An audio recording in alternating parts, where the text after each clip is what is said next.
Hi there, welcome back to the channel.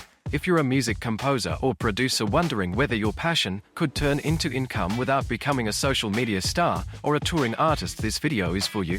For 30 days, I focused exclusively on stock and sync licensing. No Instagram strategies, no Spotify hustling, just licensing. By the end, I learned a lot, achieved some small victories, and realized 30 days is only the beginning. So today, I'm sharing my journey, the goals, lessons, and results from this focused experiment, along with some tips for anyone considering the same path. Let's start with why I did this. Like many of you, music is my passion, but it's not my full-time gig. Between balancing work and family life, I wondered if my tracks could find a home in stock and sync licensing. So, I set out to explore, could I turn my existing music catalog into something useful?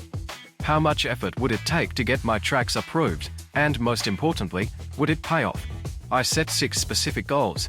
Understand stock and sync licensing. Upload 30 tracks to familiar platforms.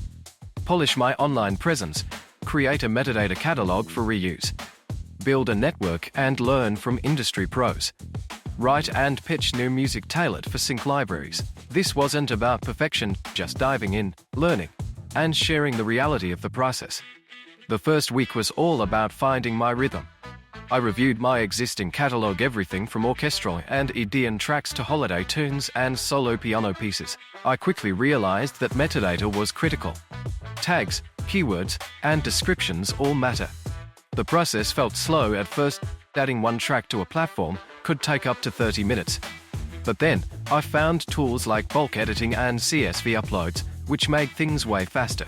A huge time saver was using AI tools like ChatGPT to handle repetitive tasks. For example, reformatting keywords or generating descriptions took seconds instead of hours.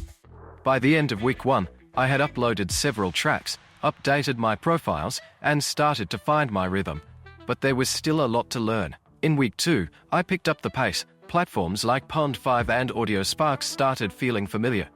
I also experimented with new platforms, like 1-3RF, but their FTP setup turned out to be a frustrating fail. I revisited Taxi Music, platform that matches artists with sync opportunities. While its subscription fee wasn't in my budget, their newsletters helped me stay informed about trends. And then, something amazing happened. AudioSparx published an interview featuring my work. That boost reminded me why I'm doing this. By the end of week 2, my methods were sharper, my catalog was growing, and my excitement was building. Week 3 brought a mix of reality checks and festive vibes. I focused on uploading Halloween and Christmas tracks, polished, seasonal pieces that felt perfect for stock libraries. I also dove into courses from Sync Academy. These lessons covered everything from crafting sync-friendly tracks to industry best practices. My notebook filled with strategies and aha moments. One major milestone this week was signing up with BMI, my performance rights organization.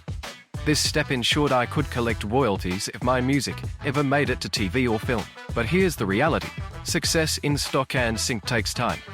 Stock libraries often require hundreds of tracks for significant income, while sync licensing can take years for placements to materialize. Still, I found this challenge exciting. In the final week, I created something entirely new, Jingle and Flow, a jazzy Christmas hip-hop album inspired by 90s and 2000s vibes.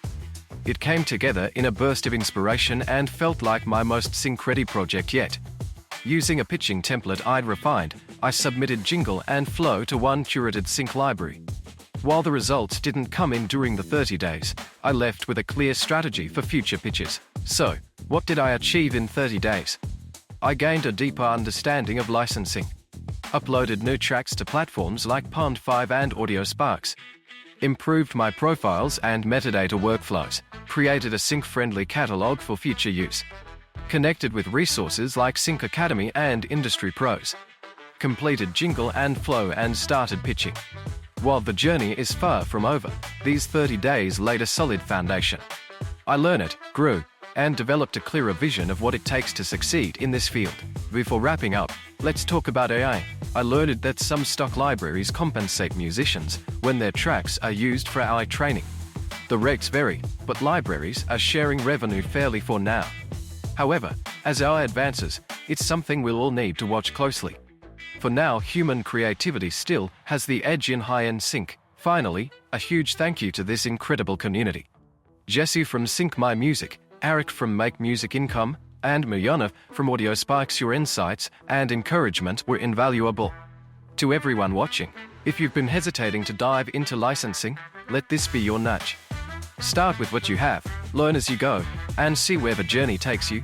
Thanks for tuning in, and don't forget to like, subscribe, and share your own licensing stories in the comments below. See you next time.